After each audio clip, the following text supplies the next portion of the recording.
Ya,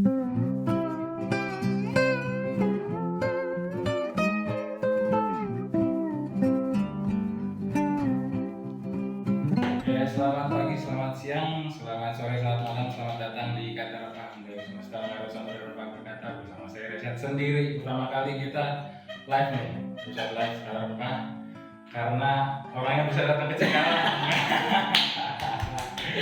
Aduh, Bisa live langsung. bisa live langsung. Oke, kita udah kedatangan teman-teman kita dari Laskar Rempah. Mana? Sulawesi Tengah. Halo. Gila ya, dari Sulawesi Tengah sih. Jauh banget ya. Terniat nih. Terlihat banget ya. Nggak nyangka akhirnya bisa live, akhirnya bisa ngupload di YouTube nanti. Amin. Terus mana nih sekarang masih pada kuliah berarti ya? Masih. Perkenalan dulu sebenarnya. Oke. Halo teman-teman. Kenalin nama gue nama aku Aksa. Dari Laskar Rempah Sulawesi Tengah. Saat ini sedang kuliah di UIN Ciputat, UIN Jakarta. Semester tingkat akhir, jadi sedang ngerjain skripsi. Oke, kalau aku perkenalkan, nama aku Jen Priscilia Pumaila, sama kayak Kak Aksa dari Sulawesi Tengah, tapi di sini kuliah di Presiden University Cikarang. Saat ini semester 5, mau semester 6. Terus gimana? Sultan sama Cikarang panasan mana? Waduh. Kan sih. Iya, seriusan? Palu panas kan? Palu panas. Iya. Cuman panasnya tuh beda bang. Jadi kalau Palu tuh panasnya tuh nyelekit nusuk gitu, panas matahari. Jadi bukan lembab gitu ya? Bukan. Kayak kalau di sini kayak oven. Di sini kayak oven, di sini kayak oven. Kalau di emang panas. Iya. Tapi kalau tentena bagianku dingin. Beda sama Kayak Palu apa? karena lebih di gunung ya atas. Beda. Kalau aku kan dari kota Palu, kalau Jan kan dari Poso. Dari Poso ya. Berapa jauh tuh? 5 jam. 6 jam, 6 jam Palu Tentena, kalau Palu Poso 4 jam. Ya, 4 jam. Sekarang gitu. Jauh. Lumayan. Enak sekali. Terus mau nanya dong, kalian dari Sultan ini kalau boleh nanya rempah yang paling terkenal di sana atau tetap sebelumnya yang terkenal dari Sultan tuh apa sih biar orang tahu? Yang diterkenal dari Sultan tuh Fun fact atau terkenal banyak sih. Kalau misalnya kayak rempah ya, rempah tuh cengkeh juga itu terkenal. Itu bahkan ada satu kabupaten di Sulawesi Tengah itu dominasi produksi rempahnya tuh terbesar tuh. Cengkeh itu Kabupaten Toli-Toli. Bahkan dibuatin tugu di sana. Oh iya, ada tugu Cengkeh itu jadi khas komoditasnya di sana. Iya. Mungkin kalau Poso apa? Kalau Poso sama sih kurang lebihnya cengkeh yang begitu-begitu, karena sama kayak yang Toli-Toli itu sebenarnya bagian Kabupaten Poso itu untuk perkebunan cengkehnya itu lumayan besar juga. Sama jadinya kayak kurang lebihnya sama cengkeh. Habis itu ada jahe juga banyak diproduksi di sekitaran sana. Sama ini juga bang. Kalau di sebenarnya kan Sultan luas banget ya. Di kalau yang di timurnya tuh Kepulauan Banggai. Oh ini juga yang terkenalnya tuh. Burung endemik, satu endemik Sulawesi Tengah tuh. Itu maleo. Maleo itu tuh khas endemik Sulawesi Tengah yang di situ. Daerah lain nggak ada. Ada. Karena apa ya? Itu tuh kalau nggak salah dia tuh harus ngeramin telurnya itu dari panas bumi. Jadi nggak tahu karena mungkin apa sih garis Wallace gitu. Itu kan pertengahannya di Sulawesi situ kan. 3 lempeng gitu. Itu jadi mungkin lupa makanan tiap hari. Lagi ngapain gitu udah kaget ya. Udah biasa ya. Lupa dibiasain. Untuk jadi makanan enggak Iya. Itu sih paling yang menarik dari Sulawesi Tengah ya. Terus lambang provinsi itu kelapa ya? Iya, Kenapa? Iya, kelapa juga banyak. Kelapa karena di Sulawesi Tengah ya di samping juga produksi kelapa itu banyak juga ya. Itu sebenarnya ada melambangkan apa? Persaudaraan gitu ya. Oh iya, karena kan kalau kelapa itu kan bisa berfungsi dari paling akar sampai daun-daunnya itu. Ujung-ujungnya. Iya. Gitu ya. Iya sih. Lebih seperti itu sih. Oke. Penjelasan sekarang mengenai salah satu pilar seni budaya nih. Ada berapa suku atau etnis di Sulawesi Tengah? suku sebenarnya banyak loh, Iya. banyak banget. Banyak. Tapi Contoh. kalau yang misalnya di sebenarnya Jawa, di Pulau Jawa juga banyak, tapi kalau misalnya kita bagi kan ada Sunda, Betawi sama orang Jawa. Oh. Secara besarnya. Secara besarnya ya. Nah, Kalau di Sulawesi Tengah, kalau karena aku dari Palu ya, yang maksudnya yang dominasi ininya tuh suku Kaili. Suku Kaili, kalau di daerah Suku Pamona. suku Tentena juga ada. Beda. Itu beda. Pak Tentena udah masuk di Pamona. Oh, Itu iya. kayak suku besar di suku Tentena. Pamona. Sisanya itu kayak udah percampuran dari suku-suku sekitaran Sulawesi, kayak Bugis kan udah masuk Bugis, juga ya, Bugis gitu. udah masuk. Iya, suku aslinya kurang tahu sih apa aja yang ada. Tapi Banggai semua juga. kita bisa ini ya, punya konsensus kalau di semua daerah itu pasti kita Oh. nemuin orang Jawa dan orang Bugis. Oh itu benar, Pas. itu pasti banget. Iya.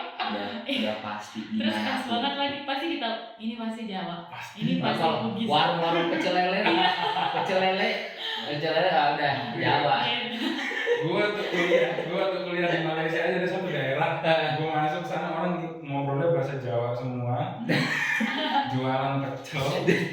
Masangnya lagu koplo. Gua di Jawa nih. Pas keluar ngeliat, wah Petronas. Kayak editan gitu sekarang Petronas gitu. Enggak ini. Sama tuh waktu pas ke Malaysia juga tuh makan di mana ini warung Thailand gitu. Warung Thailand datang kan. Tahu aja, Mas, orang Indonesia ya? Oh iya, Mas. Kok tahu? Iya, saya orang Indonesia juga. Gitu. Langsung tahu aja gitu, langsung bisa gitu. Ketahuan. Baca gitu. Iya, Udah ketahuan banget itu. Wah, memang banyak ya orang Indonesia di Malaysia. Itu orang Jawa. Lagi Jawa Jawa. seluruh dunia. Di mana-mana ya kan. Jawa Selesai. mungkin Iya, ya. ngerti gimana kita ya. Tapi kalau Bang Reset Jawa? Enggak. Oh bukan.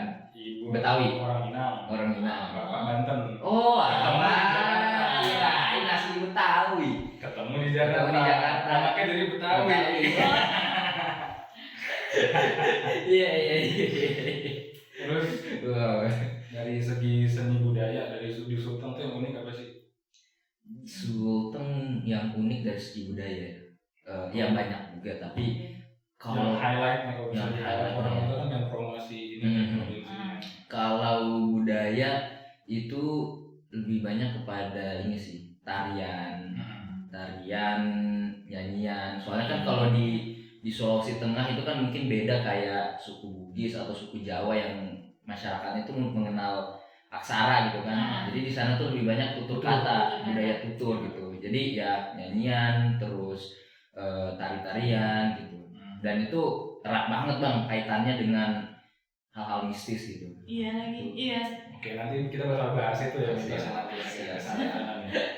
Terus habis itu kita ngomongin wisata kali ya. Wisata. Oke, untuk di Sulawesi Tengah buat teman-teman yang pengen, kalau misalnya aku pengen dong ke Sulteng nih tapi nggak tahu mau kemana. Ingat. Sultengnya di mana dulu? Iya. Sultengnya di mana dulu? Sebesar itu kira-kira rekomendasinya kasih dia 3 ya. Tiga. Ya, dari Poso dulu deh. Kalau Poso sih banyak, apalagi bagian Tenten itu bisa dibilang kayak kota wisata lah. Karena di situ yang pertama itu ada Danau Poso. Danau Poso itu danau, tapi dia pantainya itu kayak pantai laut, ada ombaknya, tapi ombaknya nggak sebesar di pantai laut. Tapi ada ombaknya. Terus untuk pasirnya itu pasir kuning, bisa bilang pasir emas gitulah. Pokoknya itu. Danau kalau ada itunya jadi pasir juga ya. Iya. Terus itu yang pertama. Yang kedua juga kalau di Kabupaten Poso itu ada yang namanya air terjun 12 tingkat. Tapi 12 tingkatnya itu setelah ditelusuri, bukan telusuri sih, dihitung lagi itu ada sekitaran 30 sekian tingkat. Jadi dia sangat bertingkat itu air terjunnya itu. Salopa bukan? Ah iya, Salopa. Salopa, Itu iya. daerah Salopa. Terus kalau di Kabupaten Poso itu ada juga yang namanya arca Palindo, banyak lah arca, dia kayak satu desa, bukan cuma satu desa sih, pokoknya beberapa desa satu kecamatan daratan itu kayak banyak arca-arca di situ. Terus tempatnya itu terpisah-pisah, jadi kalau misalnya mau khusus untuk mau jalan-jalan ke tempat arca-arca itu, kayaknya kalau 1 hari itu nggak cukup karena tempatnya itu jauh-jauh. Tapi puas memang untuk wisatanya itu dapat, untuk budayanya itu dapat, terus untuk sejarahnya juga dapat gitu. Itu arca-arcanya seberapa tua sih? Nah itu yang kemarin yang ketemu sama Pak Lisan itu arca pastinya itu tahunnya itu saya lupa, Tapi kalau menurut dari teori yang sedang dibangun itu Pak Ihsan itu kayak sebenarnya itu karena melihat dari arca-arca itu kan dari batu. Jadi melihat kayak candi-candi itu kan udah pakai kayak udah ada bentuknya, udah tangan orang yang buat. Sedangkan kalau arca-arca itu kayak emang masih batu, terus bentukannya itu batu tapi adalah bentuk kayak orang. Jadi kayak sebenarnya itu udah lama banget, bahkan bisa dibilang itu kayak awal dari titik paling tuanya Indonesia itu dari Sulawesi Tengah kalau melihat dari arca-arca itu. Tapi untuk teori lebih dalamnya itu masih terus digali. Mungkin kalau usianya, kalau nggak kemarin tuh sempat baca juga sama ini, kurang lebih tuh 15.000 sebelum Masehi. Usianya kurang lebih sekitaran itu. Karena lukisan-lukisan dalam Goa Angel Sulawesi pun 40.000 tahun sebelum Masehi. Terus apa lagi? Itu baru di Poso. Itu baru di Poso nih. Baru di Poso satu kabupaten. Mungkin dari kalau di Banggai itu ada namanya Pulau 2. Pulau Balantang ya, di daerah Balantang itu Banggai juga ada itu. Jadi kalau misalnya kayak di Labuan Bajo yang kelihatan ininya tuh, kalau misalnya di gunung itu kelihatan yang pantainya di ini tuh, itu mirip tuh. Terus kalau di Morowali juga ada. Morowali namanya dia kayak di Raja Ampat gitu juga. Kayak gitu. Iya, laut juga. Laut tapi pulau-pulau. gugusan pulau-pulau, tebing-tebing gitu. Itu namanya apa ya? Lupa ya. Ya coba cari itu di Morowali itu. Terus itu di Morowali. Bukan. Sombori. Sombori itu dia. Makasih juga. Makasih banyak. Pulau Sombori. Terus kalau di Kota Palu ya, kalau di Kota Palu mungkin pantai ini sih, pantai Talise, pantai pusat laut juga itu di Donggala. Terus Donggala juga ada Tanjung Karang, macam-macam, banyak banget. Kemarin waktu tsunami gimana? Wah, waktu tsunami, alhamdulillah rumah nggak apa-apa, nggak ini nggak separah lah dengan yang lain gitu kan, alhamdulillah aman gitu kan. Cuman ya itu kan gempa itu kan sudah jadi semacam siklus. Bukan makanan sehari-hari. Bukan jangan sampai itu siklus 50 tahun sekali gitu. Kayak gitu. Itu karena dilewatin lempeng ini kan. 3 Palu Koro.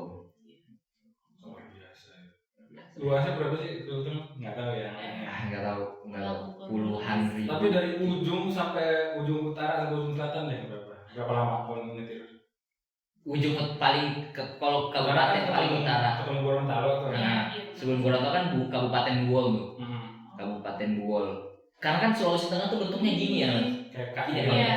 Enggak gini. Jadi kalau paling selatan tuh mungkin itu Kabupaten Donggala. Paling selatan tuh ini di sini Morowali. Itu namanya daerah Bungku kalau nggak salah. Itu paling selatan. Berapa lama nyetir dari Jawa itu? Nggak tahu tuh berapa lama. Sedang kalau misalnya toli-toli kayak toli-toli Palu itu kurang lebih aja 20 jam. Iya, 20 jam. Karena jalannya juga kan bukan pakai tol kayak gini. Bukan tol. Jalan pakai motor. Nggak ada tol. Oke, paham. Itu lewat gunung. Seru ya. Seru banget itu. Gimana seru ya? Seru banget. Kalau papasan sama truk gitu. Seru banget itu. Cobain deh nanti bang, main dulu ya bang ya. Rasakan Encok ya. Encok ya, ada encok. Kalau sesekali mungkin seru.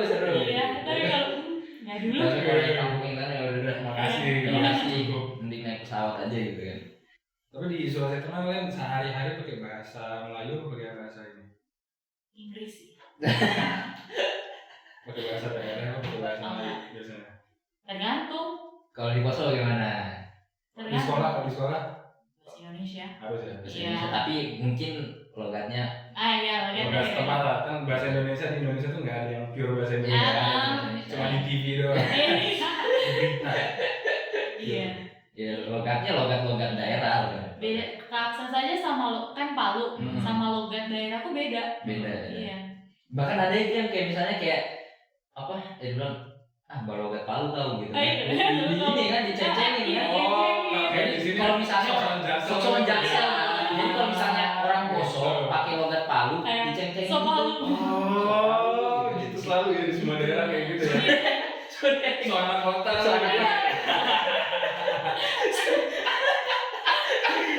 Klasik ya. Jadi gitu.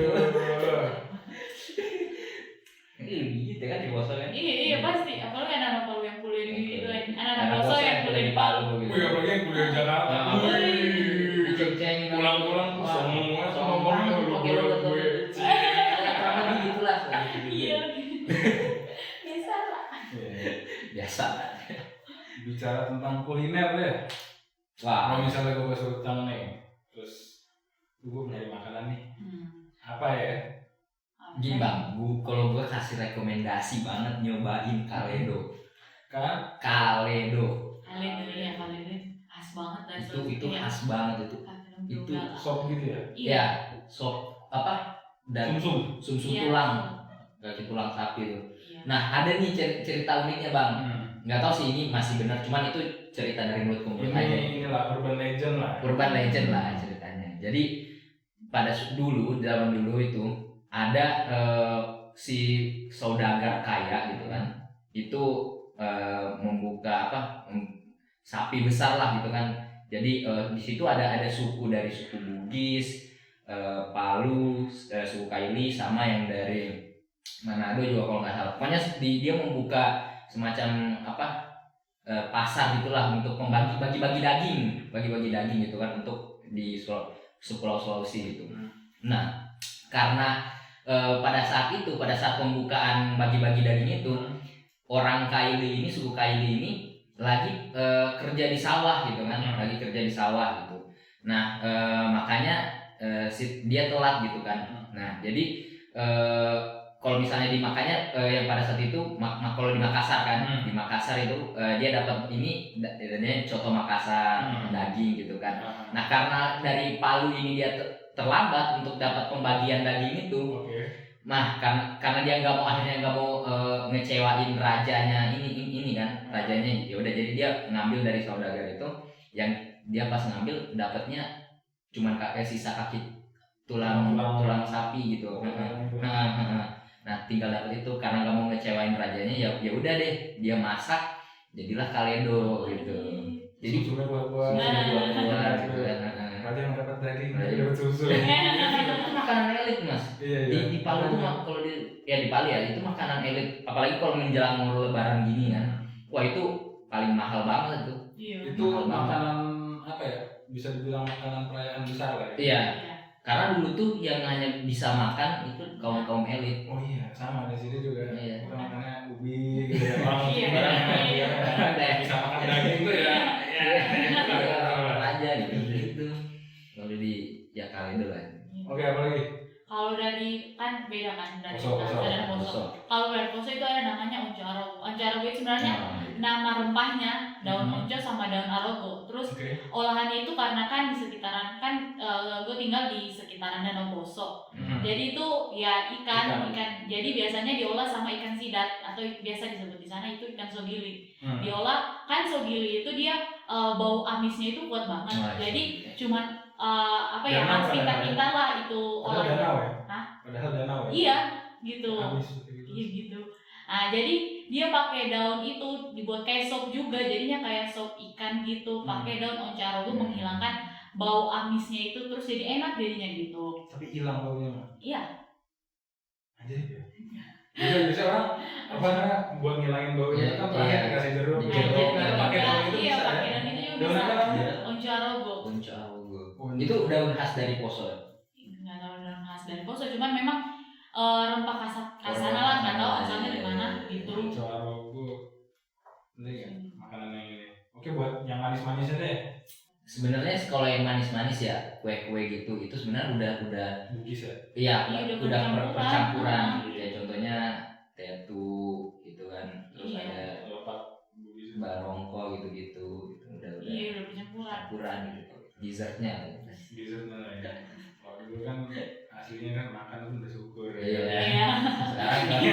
Karena kita harus ada pembukaan. Itu bukan Boleh sombong kita ya. padahal makanan ya udah asal nggak kenyang udah. Gitu bang. Nah kalau Bang Reza gimana? Apanya? Di Betawi atau Minang atau Iya. kira-kira apa yang ini? Kalau Betawi sih gue paling seneng jujur gue ketoprak sih, nggak ada yang lain. Nggak ada yang lain. Ketoprak. Paling. Gue anak ketoprak pagi ya. Wow, emang apa sih bedanya misalnya ketoprak? Sama, karena temen-temen gue juga gitu bang. Ada Ketoprak pagi atau malam? pagi ada malam gitu. Maksudnya mereka tuh kayak Gini. emang kenapa Gini. seakan-akan di Nih bedanya kan ini. apa bedanya? Jadi gini. Jadi yang jualan ketoprak pagi itu biasanya orang Tegal. Oh, Yang jualan malam orang Cirebon. oh beda. Yang jualan pagi warna biru bakar itu biasanya kalau nggak hijau, merah, biru. Oh, Benar. iya benar. Kalau malam warnanya coklat. Coklat ya. Ya kan? Iya. Hijau tua. Ini warna kayu biasa. Oh. Yang orang Cirebon baru ada telur dadar. Oh. Pagi nggak ada telur dadar. Iya, pagi nggak ada. Iya. Oh. Itu bedanya. Iya, iya. Baru kan buah. Ya seakan-akan itu wah ini ada apa ini ketoprak pagi sama ketoprak malam ini ada apa sebenarnya? Padahal kan sama dipikiran itu kan sama aja ketoprak gitu kan. Oh ternyata beda itu. Kayaknya budaya Indonesia. Gitu. Iya. Dari situ Dari situ itu beda. Bisa kita debatkan gitu kan. Bubur diaduk sama enggak aja. bubur diaduk. Bang lu diaduk apa enggak? Gue nggak suka makan bubur. Enggak masih. Cari aman, cari aman, cari aman. Gue poros ketiga.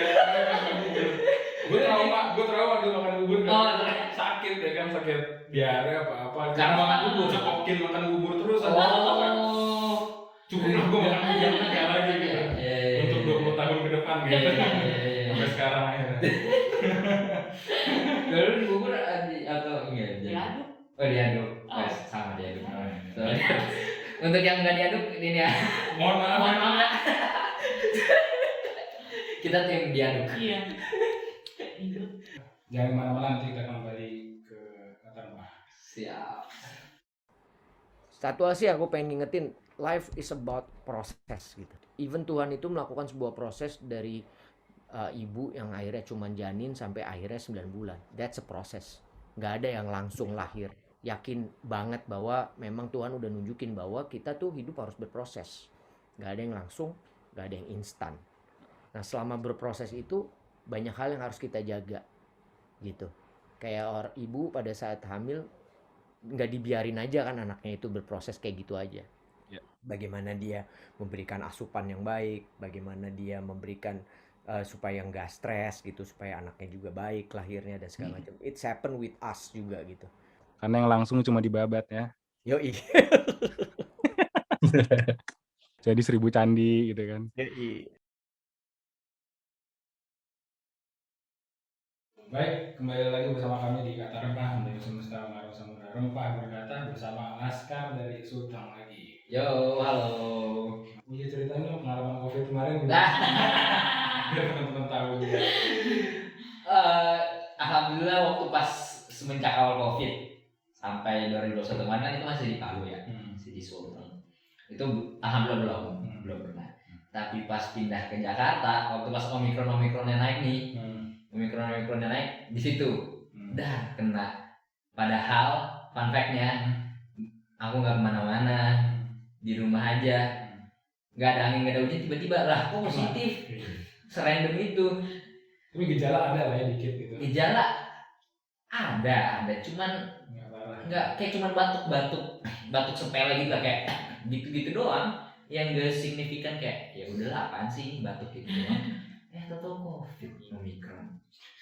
Serandom itu emang Parah. Tapi belum kena ya. Belum. masih bersih. Bersih. Kita sebagai alumni. Alumni sebagai alumni COVID. Wih jangan ya sih. Jadi jangan. Kita bahas tentang Lorelindo ya. Sebuah daerah Siap. yang katanya situs Mega. apa? Taman Nasional juga. Iya. ya? Taman Nasional Iya, Lorelindo. situs Megalitik. Ceritain dong apa sih Lorelindo itu? Silakan. Lorelindo itu sebenarnya nama sebuah wilayah. Jadi di dalamnya itu Taman Nasional Lorelindo, di dalamnya itu ada 3 lembah lembah Behoa, Besoa, lembah Bada sama lembah Napu. Iya. Nah, di lembah Bada, kalau di lembah Bada dan di lembah Besoa ini itu banyak tersebar batu megalitikum itu, ada macam-macam, banyak banget. Nah, tapi kalau di lembah Napu itu padang ini ya, Iya, padang. kayak padang savana gitu. Jadi Tapi ada juga ada juga ya beberapa, tapi nggak sebanyak yang ini. Iya. Nah itu, tapi dominannya di lembah Napu tuh, tahu ini nggak bang? Yang padang savana yang rumput hilang tinggi luas yang kayak di Afrika gitu, kayak gitu. Iya. Oh, Kayak begitu. Keren banget. Itu wah itu keren banget. kayak masukin WSJ. Ya, Terus itu jadi kayak misalnya jalan tengah-tengah nih, itu kiri kanan tuh padang. Padang. gitu ya. Ya itu keren banget. Terus bukit-bukit, Rata gitu, Iya. gitu. Ada pohon sama sekali. Nggak ada, pohon ada sih, Iya, pohon ada bersih, pohon, bersih. iya. kedua nggak banyak gitu, itu bersih. Itu dekat bukit-bukit. Iya. Itu. Biasanya bilang bukit Teletabis sih. Nah bukit Nah, ya, karena dia Bukit gitu Teletabis lah. ya. Nah itu Taman Nasional Lorelindo. Jadi ya memang karena dijaga itu kan, dari Taman Nasional Lorelindo banyak kekhasan ini. Jadi adatnya masih kuat di sana, terus alamnya juga masih dijaga gitu. Sedangkan kalau misalnya di Taman Nasional Lorelindo juga ada tuh Telaga Tambing, Danau Tambing. Oh iya. Nah itu tuh di situ. Jadi tahu kalau tahu Rano Kumbolo nggak? Nggak. Nggak tahu Rano Kumbolo? Rano Taunya orang Rano Kumbolo saudaranya Rano Karno. Bisa. Oke, danau juga ya. Rano Kumbolo. Rano Karno sih. Makasih aja.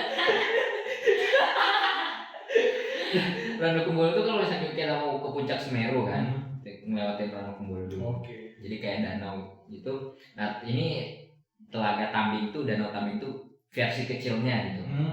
Jadi itu danau gitu, sebelahnya tuh kiri kanan hutan gitu. Dan itu di dalam hutan itu banyak burung-burung endemik, Kayak maleo gitu.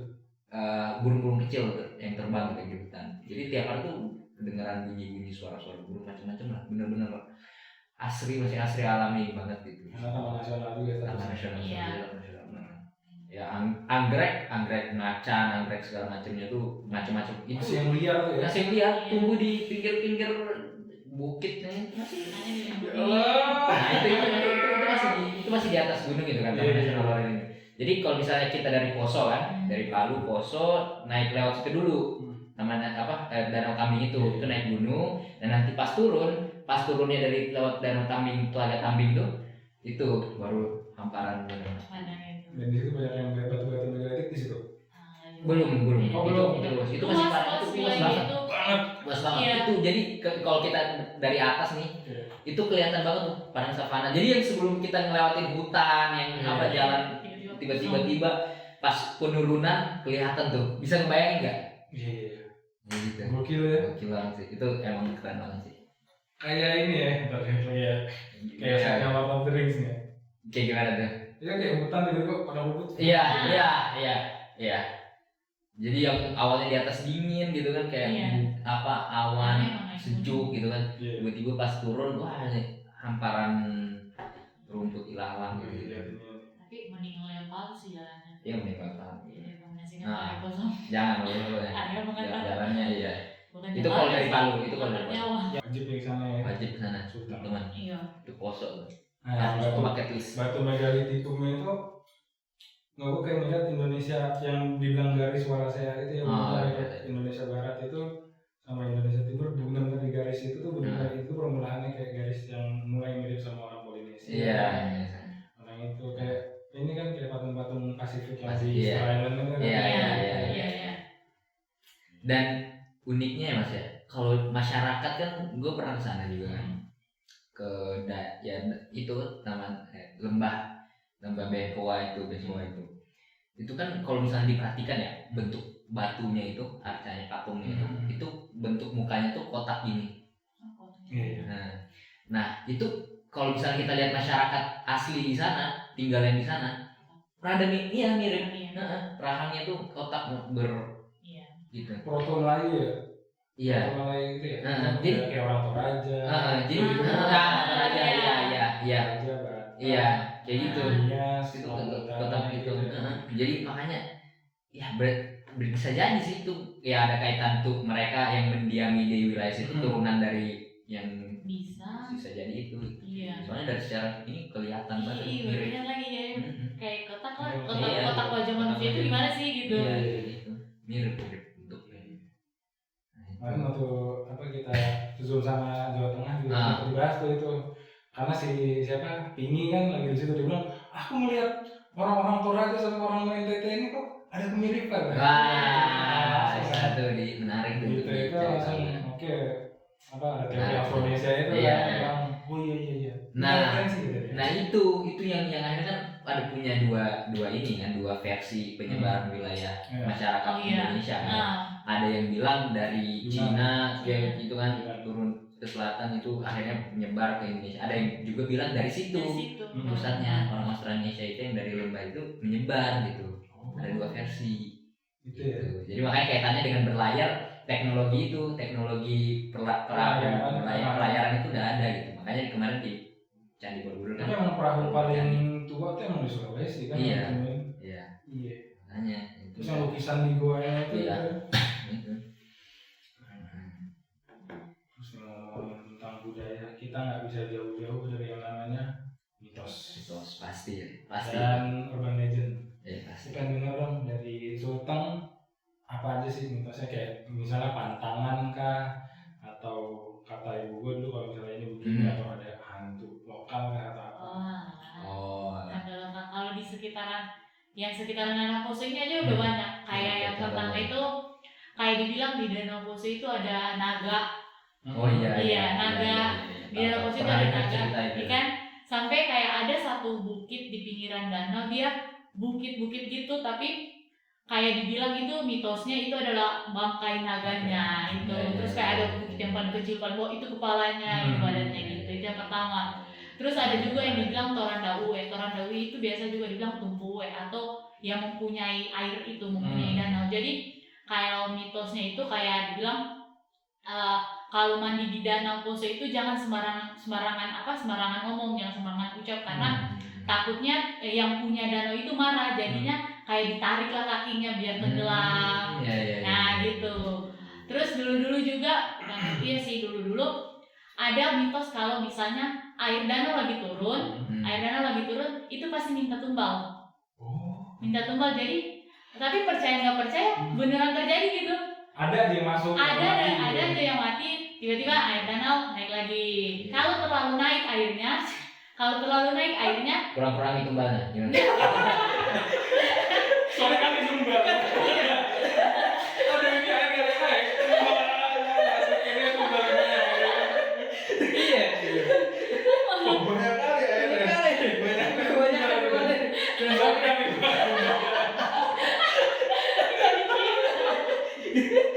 Iya kan kita kan nggak tahu ini.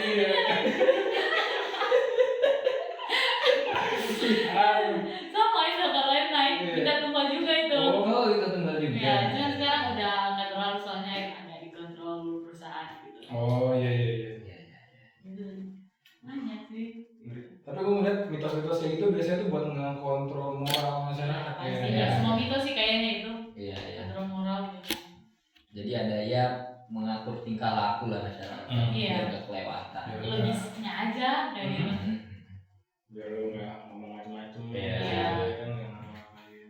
Yang gitu masih kayak budaya. percaya nggak percaya sih ujung-ujungnya. Ada. Tiba-tiba ada yang mati. Iya, Iya kan? Iya benar. Kemarin anak Sumatera Utara si Nurpita cerita di Danau Toba gara-gara mancing ada ikan. Kan di Danau Toba itu penjaganya ikannya warnanya hitam, merah, putih itu. Katanya ada yang ngambil salah satunya. Terus makanya yang sempat ada ombak gede. Iya. Nah itu. Tapi kalau gue ngeliatnya sih adalah berarti masyarakat di sekitar moralnya udah mulai. Berarti dia nggak bertanggung jawab dong. Berarti dia terhadap kapalnya sendiri nggak tanggung jawab. Maintenance-nya benar. Betul. Iya. Sama kayak yang mitos-mitos yang Palu kemarin yang tsunami itu. Tsunami ya. Iya. Nah, jadi ini lagi-lagi cerita ternyata nggak tahu, masih butuh verifikasi lagi kebenarannya gitu kan.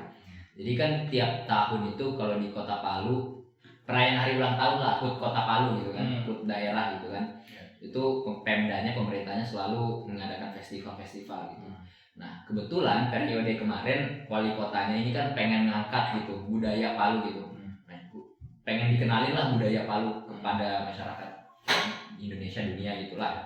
Itulah program visinya gitu kan. Nah pada saat di 2018 yang pada saat bencana gempa itu ada namanya salah satu ritual adat, namanya ritual adat Balia. Balia itu penyembuhan kalau misalnya orang sakit tapi dengan menggunakan ini roh-roh gaib, hal-hal yang gaib gitu kan, untuk mengeluarkan penyakitnya gitu. Nah sempat terjadi perdebatan gitu antara para istilahnya pelaku adat di situ gitu. Katanya dibilang ini kita mau ngadain bener-bener nggak ini, maksudnya bener-bener ritual nggak, serius nggak nih, atau cuman ya sekedar tampilan aja kepada orang-orang gitu. Salah satu pihak dari ininya penyiar ritualnya bilang ya namanya kita udah adat ya harus bener-bener adat, nggak boleh dimain-mainin gitu, full totalitas gitu. Udah jadi itu kan kalau memang beneran ritual itu kan kepala sapi apa kepala kambing gitu kan, itu adalah ritualnya dikelilingin terus nanti ditombak, digusur dengan mengucap mantra-mantra gitu kan. Nah itu nanti jadi akhirnya diserahkan sesajen di laut gitu kan. Nah banyak karena dari situ akhirnya nggak tahu ini mungkin karena momentumnya pas gitu kan, akhirnya gempa terjadi pada saat pas banget di situ hari festivalnya di situ. Hari festival bukan besok maghribnya langsung di situ. Nah banyak orang yang mengkait-kaitkan antara ini gara-gara syirik apalah sebagainya gitu kan, sampaikan ritual-ritual gini udah lah nggak usah. Nah, udah gitu banyak yang bilang penyebabnya dari situ gitu. Tapi emang kalau misalnya di Kota Palu ya pas suku adat Kaili itu emang kuat banget roh-roh mistisnya nenek moyangnya gitu. Ada juga adat ritual adat Pofunja. Itu sebenarnya ritual adat untuk ini sih, panen makanan, tapi untuk ucapan rasa syukur ke roh-roh gitu. Ada tarian itunya. Tarian di ini juga di pos juga ada itu yang apa, tarian yang lingkaran besar itu. Sama sulit juga itu kemarin dibahas Maengket. Nah gitu, banyak banget gitu ritual mistis. Indonesia semua daerah setiap panen tuh ada aja. Kayak perayaan. Ya sebenarnya tujuan utamanya ya itu untuk mengontrol masyarakat. Iya, kan. Panen bagi-bagi jadi. Iya. Sendiri. Kalau udah tahu panen seimbangan alam, jangan marah terus dengan itu pesan-pesannya. Ya, ada lagi ya kayak alat musik ada. Hantu atau apa musik? Alat musik ada yang sakral banget. Itu yang panjang. Suling. Mirip suling. Dia namanya itu Dan nggak sembarangan orang boleh magang ya. Sebenarnya bisa. Lalove. Coba cari. Nah itu benar-benar sakral. Kenapa? Karena sebenarnya ditiup biasa gitu kan. Tapi ketika misalnya itu ditiup ada ini tuh itu mengundang ini. Itu ini nggak bukannya ya? Ini fungsinya ini nggak bisa kayak mengguna orang. Iya bisa. Tiap daerah ada. Iya. Di Sumatera Barat ada namanya satu sampelong sama si rompak. Oh. Dan kalau mainin itu syairnya khusus. Iya. Harus bacain itu. Iya. Dan itu bisa bikin orang cerai. Bisa memikat cewek juga, kayak gitu lah kekuatannya. Iya. Gitu. Itu dan nggak sembarang orang boleh gini, emang harus turun dari Iya. Emang ini sakral sih. Itu jadi kayak ini sih pernah diceritain juga sih. Salah satu dosen di Pak Iksam gitu kan, kepala museumnya Sulawesi Tengah gitu kan. Pernah datang ke festival, dia cerita pernah datang ke festival gitu kan. Nah, salah satu dosennya, teman dosen dari Palu gitu kan, itu mau mainin itu gitu. Pas main, tahu nggak satu acara tuh jadi pada kesurupan semua. Tapi memang ada beberapa nada yang kalau lu mainin Iya, kayak di kepala lu kayak aduh gila ya. itu sakral Sakral banget sama nadanya juga gitu. Iya. gitu, makanya wah Canggih sih. gimana itu? Canggih banget. Canggih banget. Orang sekarang kan mencoba membuat musik. Iya. Orang kita udah tahu cara bikin orang biar ada gimana dikit gitu ya. Iya, satunya aja Kena semua. Ngeri sih tapi emang. Gue pertama kayak gitu dulu ya. Apaan sih? Tapi lama-lama kayak iya juga ya. Ada efek psikologis juga. Iya. Ada. Iya. Percaya nggak percaya Iya. Percaya nggak percaya gitu. Oke, kita mau bahas gimana sih ceritanya bisa dijelaskan Pak? Aduh. Cerita dari mulai pertama kali dapat berita dari mana, seleksinya gimana? Siapa dulu nih? Silakan diinget-inget dulu gimana? Terus habis itu prosesnya Jadi- terus pas seleksinya gimana? Apakah harus datang ke tempat atau Ah. online? Ya kita akan buka kan ceritanya jadi proses seleksi. Kalau Sulawesi Tengah, kalau aku dulu ya Mas, kalau Iya. dulu ya Mas. Bang, Bagus. tahu dapat info laskar kegiatan hibah budaya jalur rempah ya, yang diadain Kemendikbud itu karena pada awal bulan Januari 2021 kemarin, tahun kemarin Januari Februari itu kan gua ke Banda Neira, sempat ke Banda Neira, Dalam rangka? proyek sosial gitu kan. Hmm. Nah, setelah pulang dari selesai Banda Neira, ya ada grup WhatsApp lah gitu kan. Nah, masuk tuh bulan-bulan April, bulan-bulan itu tuh dapat infonya gitu dari yang si orang dari Banda Neiranya gitu. Oke. Dapat infonya, posternya dari situ kan. Di grup tuh ya? Di grup share aja gitu, Iya, kayak biasa lah. Ya share info apa di grup WhatsApp gitu kan. Iya. Lah menarik ini. Kali aja apalagi kan di situ titiknya masih ada Banda Neira kan, ada titik Banda Neira kan. Wah, kali aja bisa balik ke Banda Neira lagi gitu kan. Lu pasti di esai nulis tentang Banda Neira? Apa? Di esai? Iya, saya ke Banda Neira gitu. Nah udah, pas udah daftar lagi, udah ikutin seleksinya gitu kan.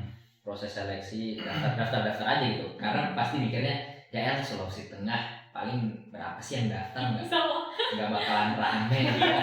Apalagi info-info kayak gini nih yang nggak beda ya sama provinsi Jakarta mungkin Jabar atau Jawa Tengah. Jakarta dikit. Hah, seriusan? 200. Cuma 200, jadi tahu nggak Sulawesi Tengah berapa? 15. Yang daftar beneran segitu? 15. Jakarta tuh 200 nih tapi Itu banyak. dipotong jadi 20. Kirain Enggak, 15. Dikit kali. Dikit banget, itu seprovinsi loh. Iya. Seprovinsi. 15 orang doang kayak ya udahlah daftar aja Kak. Malah nggak tahu pikirannya. Ya nggak bakalan banyak, mentok-mentok 5 lah. 5 gitu. Karena ya banyak yang belum tahu juga gitu kan. Ya udahlah, coba-coba daftar aja gitu kan.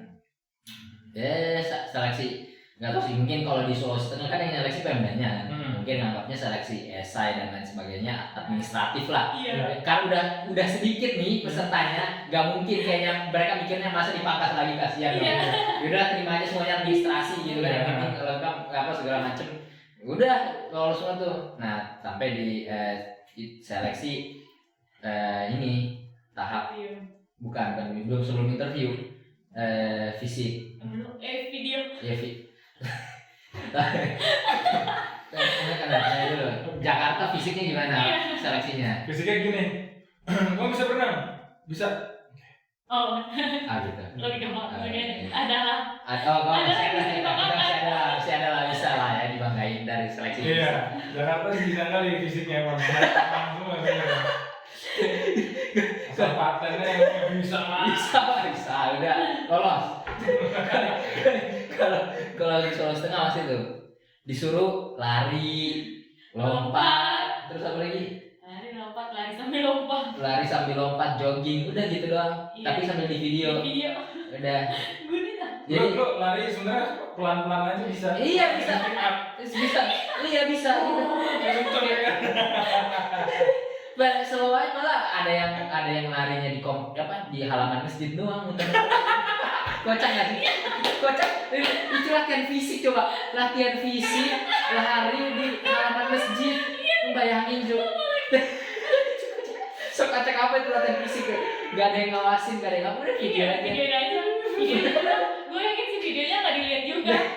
Ya, udah lah lolos gitu. Udah. Formalitas aja. Formalitas aja. formalitas penting aja. Nah berenang tuh ditanyain pada saat di sesi interview. Iya, interview. Nah, masuk ke interview. Nah ini kalau gua ngerasa di interview tuh baru bener-bener diseleksi gitu. Nah, yang mana ya? Nah, Gitu ya, karena ya. bener-bener itu diseleksi banget itu sih Iya, kalau di interview pantesan. gitu sih. Ya orang-orang inilah budayawan. Dari disebut ya?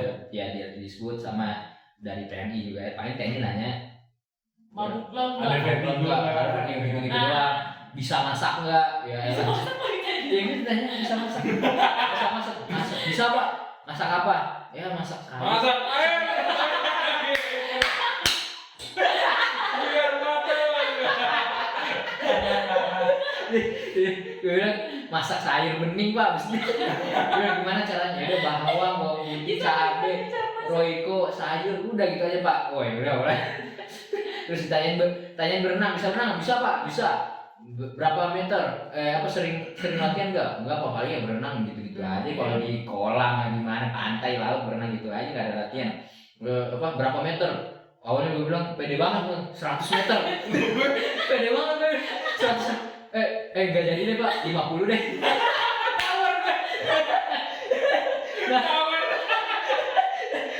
Oh ya udah bisa berenang, nanti bisa berenang kan?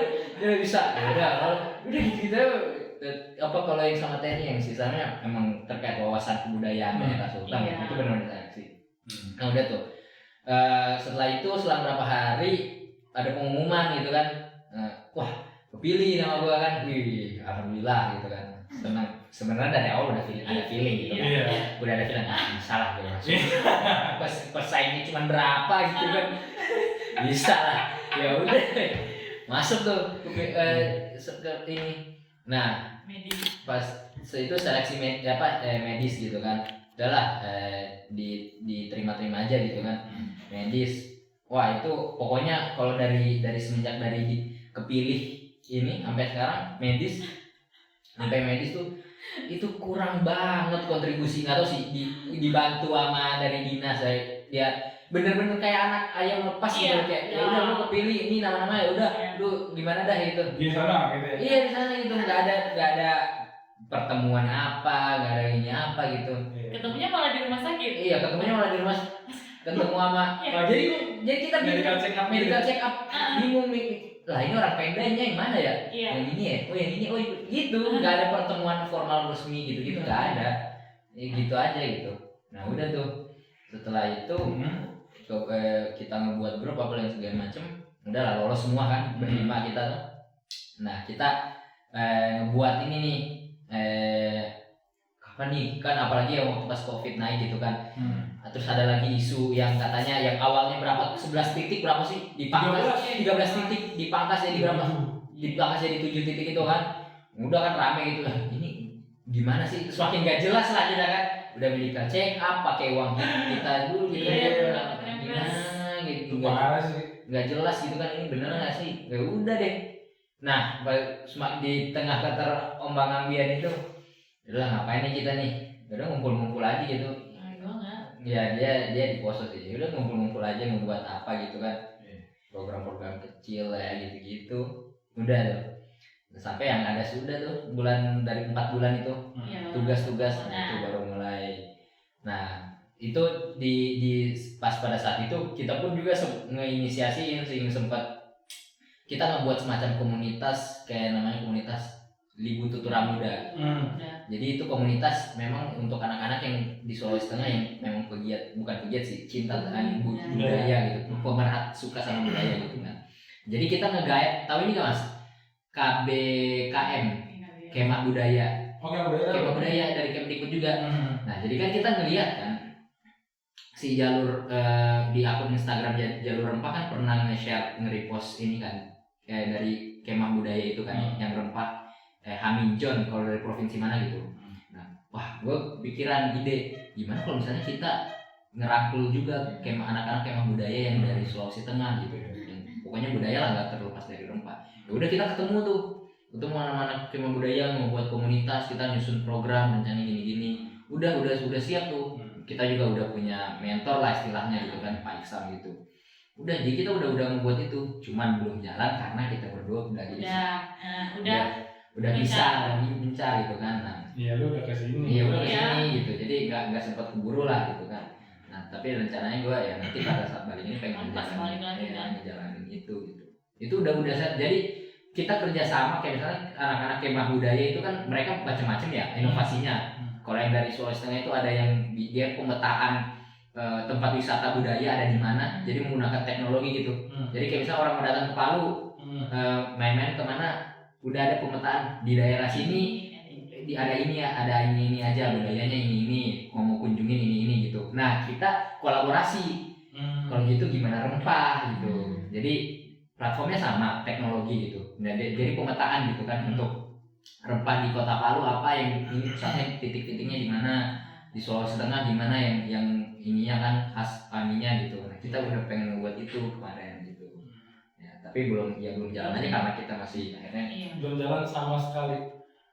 Udah ada, mungkin baru ini ya. baru secara konsep aja udah Iya, jadi, konsep. untuk bergeraknya belum. Karena awal Januari kan Ya kayak rencananya itu mulai udah jalan. mulai jalan. Udah cabut gitu. Iya. Udah. Gitu. Jadi ya kita nyari-nyari inilah, kita sama anak laskar tuh di Sulteng ya nyari-nyari apa kayak yang bisa kita bikin gitu kan.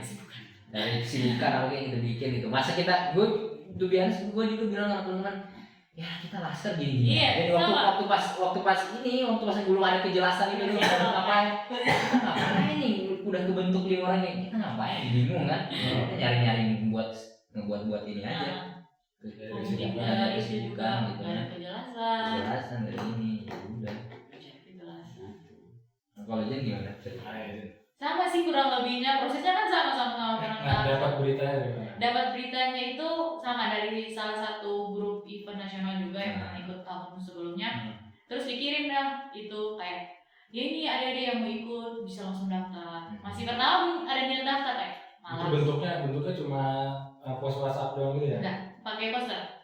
Oh, ya poster. Nah, dikirim posternya ke grup. Pertama cuma kayak ya sama bandingin sama jadwal kuliah dulu kayak kalau waktu kegiatan di sekitar tanggal situ mungkin nggak bisa, jadi masih bodo amat. Buka-buka IG kan emang itu satu grup sama Kak Ade juga. Kak Ade kan, ya Putra. Itu pas lihat grup kayaknya Kak Ade udah post itunya deh. Pokoknya post tentang adalah tentang dia mau daftar itu. Terus kayak menarik nih kan ikut yang event yang sebelumnya itu belum ketemu Kak Ade, jadi menarik nih bisa ketemu di sini. Sama anak-anak PJN namanya itu kegiatan. Anak-anak PJN itu ada beberapa juga yang udah post kan disuruh post itu kan, iya disuruh post mengenai rempah-rempah khas apalah itu pokoknya yang di seleksinya itu ada kan disuruh post. Beberapa udah kayak menarik nih jadi ikut coba sama pikiranku sama kayak Kak Asa. Paling nggak banyak. Iya paling gak banyak karena emang kayak gitu sih dari tahun ke tahun Sulawesi Tengah itu masih kurang lah anak-anaknya mau ikut-ikut kayak gitu jadi ya udah daftar. Pertama pikiranku malah kayaknya nggak bakal ada perempuan sih jadi kayak sangat mulus gitu. Ternyata pas seleksi yang itu yang suruh buat video itu kayak mau nggak mau sih kayak mager sih buat video ngapain juga cuma video lari nggak jelas gitu. Tapi kayak motivasinya itu kayak jelas gak jelas. Udah jelas sih emang. iya kayak ngapain sih lari di video nggak sekalian sumit suruh lari semua. Lari gini doang. Udah lari bapak. Tapi motivasinya cuma itu kayak nggak bakal banyak yang ini akan mulus perjalanannya. Pas seleksi wawancara ada perempuan 1, 2 orang 3 orang ada. Terus pas wawancara ditanya kan budaya, terus ditanya makanan daerah. Waktu itu emang nggak belajar sama sekali untuk interview. Tanya makanan daerah kok apa, bilang cara masak kayak gimana, langsung masak sih masalah. Oh itu pada saat interview agak merangkai improvisasi ya. Improvisasi. Asal ada mudah lah. Asal dijawab lah. Apa betul? Gitu aja. Ya tahu lah orang-orang dinas kan, wah pintar. Yang penting ngomong lah. Gitu sama sih ngomongnya. Mengarah bebas. Ya udah gitu. Mulai deh sementara wawancara ditanya teknik berenang kayak dada gimana? Apa itu?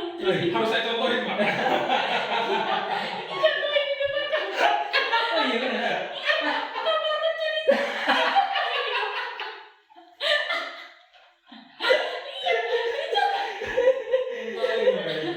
Subaru dia. Iya karena mendadak pas di itu pas di rumah sakit kan gabul kan langsung cerita apa gitu. Oh. Jadi di praktik depan Ada yang kamera. sampai di. Jakarta mentok-mentok cuma berdiri satu kaki aja gitu buat ngetes vertigo kan. Coba kamu berdiri. Gini ya kan, nggak goyang ya, oke bagus, duduk lagi, itu aja. Gitu doang. Dia nggak ada. Padahal kan kalau di posternya Jalur Rempah kan wajib berenang gitu kan. Berenang wajib bro. Gue jujur sih bisa berenang, bisa Pak, dikit. Ayo. Dikit. Dia tenggelam apa, tapi kalau lama ya dikit. Kalau gue tuh waktu ditanya kan warisan budaya tak benda Sulawesi Tengah apa? Waduh panik tuh. Mampus lah. Apa ya? Aduh apa ya? Ya udah deh bilang aja ini Pak adat Balia gitu kan. Udah ngarang gitu udah dia si bapaknya tuh ketawa-ketawa. Ketawa gini. Iya tuh. Nah ini sok paten aja. Langsung ngerti. Ya, Pak, apa yang kamu tahu dari sini? Lu jawab aja, jawab.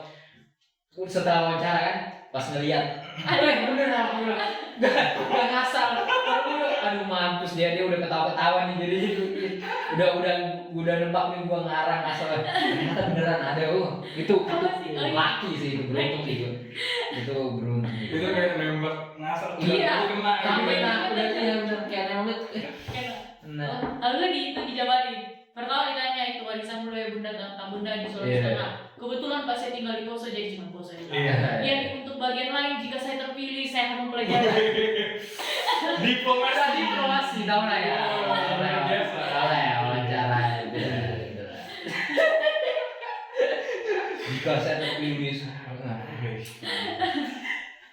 udah pandai gitu. Iya.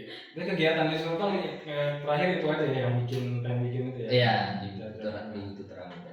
Nah itu kita pengen itu sih, pengen datang ke salah satu target itu Lorelindo itu. Jadi kita pengen datengin tempat-tempat di Kota Palu yang di Sulawesi Tengah gitu kan, yang sengaja jadi jalur pelayaran lah gitu. Iya. Soalnya kan sempat juga nih bang di sama kepala museumnya Pak Isam ini kan, dia kan sering banget koordinasi sama Kemdikbud kan, sering banget.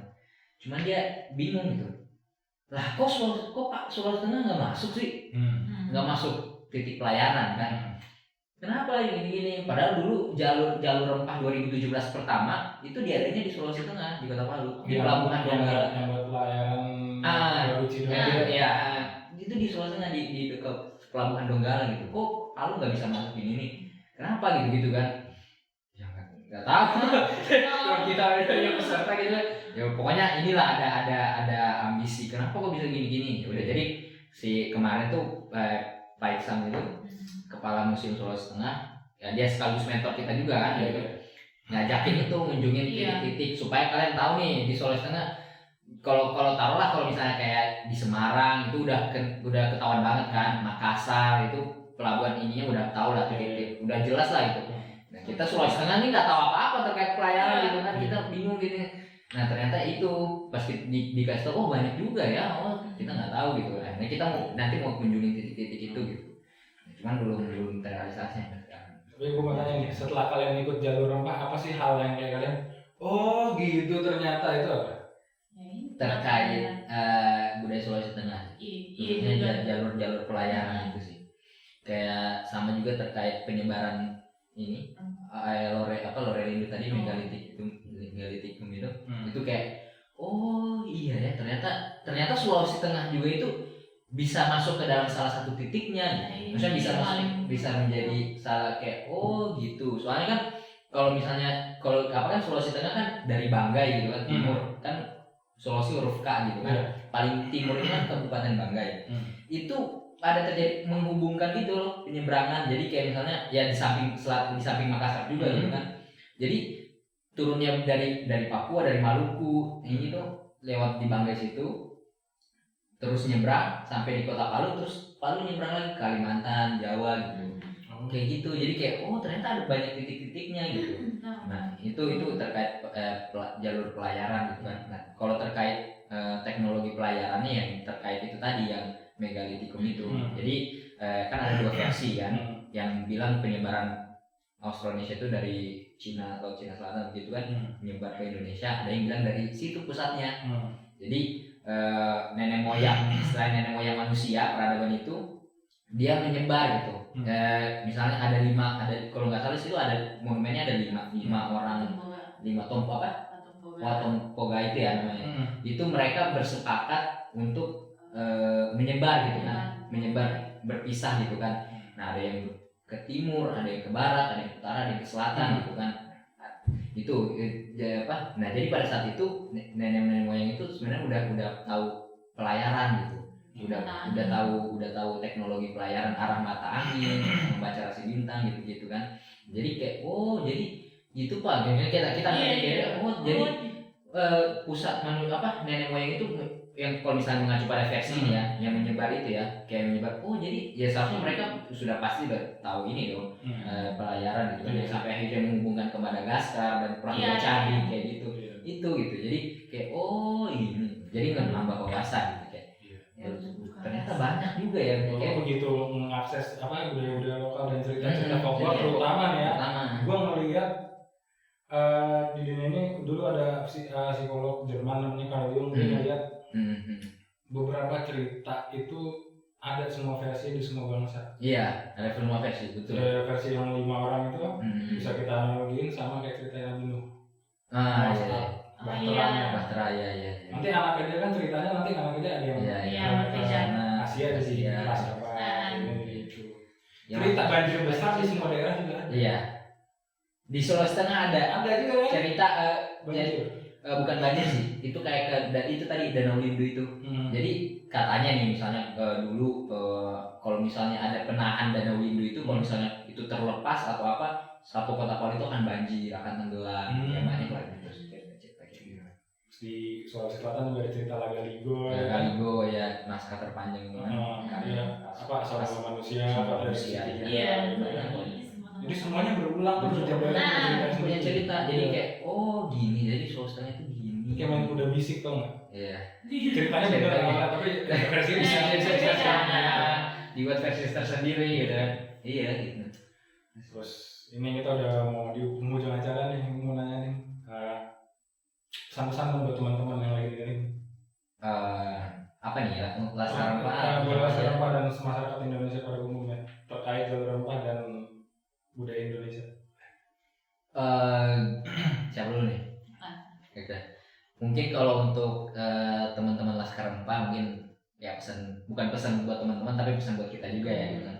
Maksudnya ya terlepas dari adanya misalnya nanti pelayaran ataupun misal setelah pelayaran, ya harapannya ya kita tetap menjadi benar-benar laskar gitu kan, yang nggak hanya bukan hanya pada rempah gitu tapi pada budaya secara umum gitu kan. Ya entah itu pengembangan budaya di daerah kita masing-masing ataupun pelestariannya, pemanfaatannya gitu. Jadi ya itu sih buat kita sebagai laskar ya harus inilah gitu kan, jadi seorang yang ini budaya di daerah kita.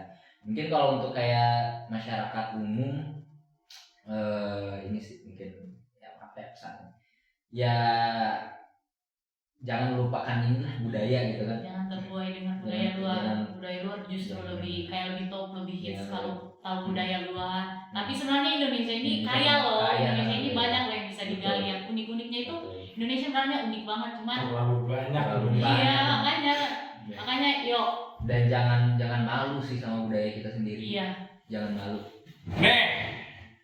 Berkain. Sarung. Iya, budaya berkain. Iya.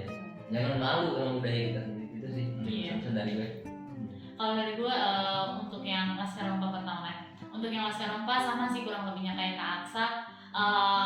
Visi misinya kita ada, kenapa kita daftar di Laskar Rempah, jangan cuma sampai di pelayaran saja. Berarti kalau cuma sampai pelayaran, selesai pelayaran sudah bubar, nggak tahu apa lagi. Apa itu Laskar Rempah? Apa itu rempah?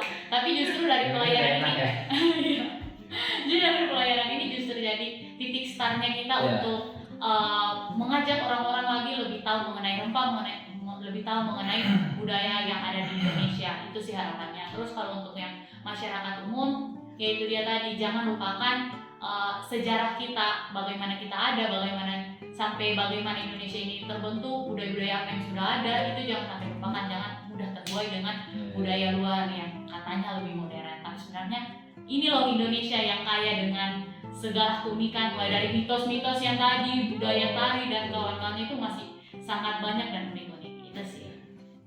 Intinya jangan makan kimchi, makan asinan. Makan asinan. Iya. Ketoprak gak sih? Koprak dong.